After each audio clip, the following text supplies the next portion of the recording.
Imbolc blessings, everybody. I hope you had a wonderful Imbolc. I just thought I would show my altars on video, as well as I've been trying to take pictures, but I've been having to take pictures with the video camera because the gnome isn't here and they're not as good as with his camera. So I'm going to show you the setup for my Imbolc altar. Reasonably simple. So I set up this little cauldron to be a representation of the purifying fires of Imbolc. So there's tiger's eye mainly in the cauldron to sort of symbolise the coals and things, and the wood is actually mistletoe that I saved from Yule and will be burnt as part of the Imbolc ritual later this evening. And that's a traditional thing to do, to hold on to some mistletoe wood and burn it. I have the little fat white votives around the edge and the spell candles that I showed you before around the goddess with the sun candle at the front. We then have the rings of amethyst, tiger's eye, more amethyst, and the toadstools as usual.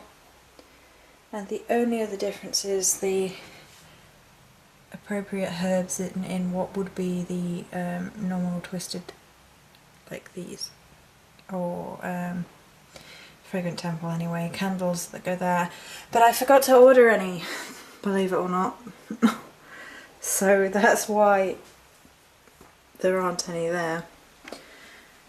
And this is what happened with the, oh, excuse my knee, this is what happened with the new altar cloths.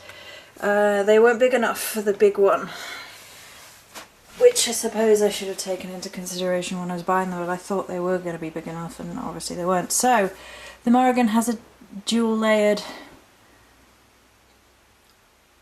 altar now with red and purple, two of her colours, and it's nice because it's symbolic of the red half being her battle half and the blood half and the that sort of thing, as well as love and lust, obviously, which are often tied into battle and fights.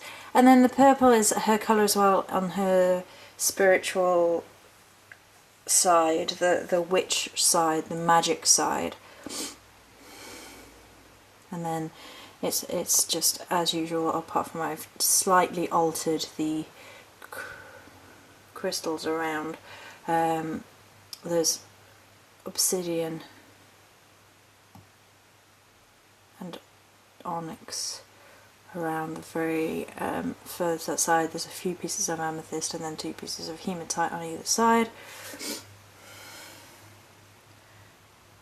And yeah, and other than that, it's as it has been. The little cauldron is moved up top, obviously, because it's being utilised.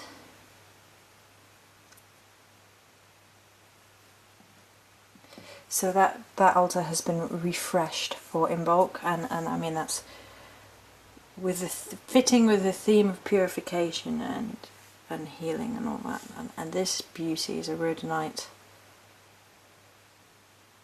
pillar. It's just a really mystical stone, and the shape of it is so perfect. So yeah.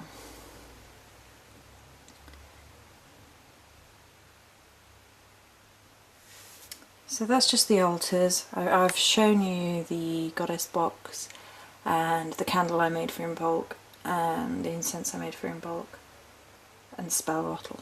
So I think that's everything more or less I've made for Imbolc. I may or may not go and get some flowers in a bit. So that is it for now. Many blessings.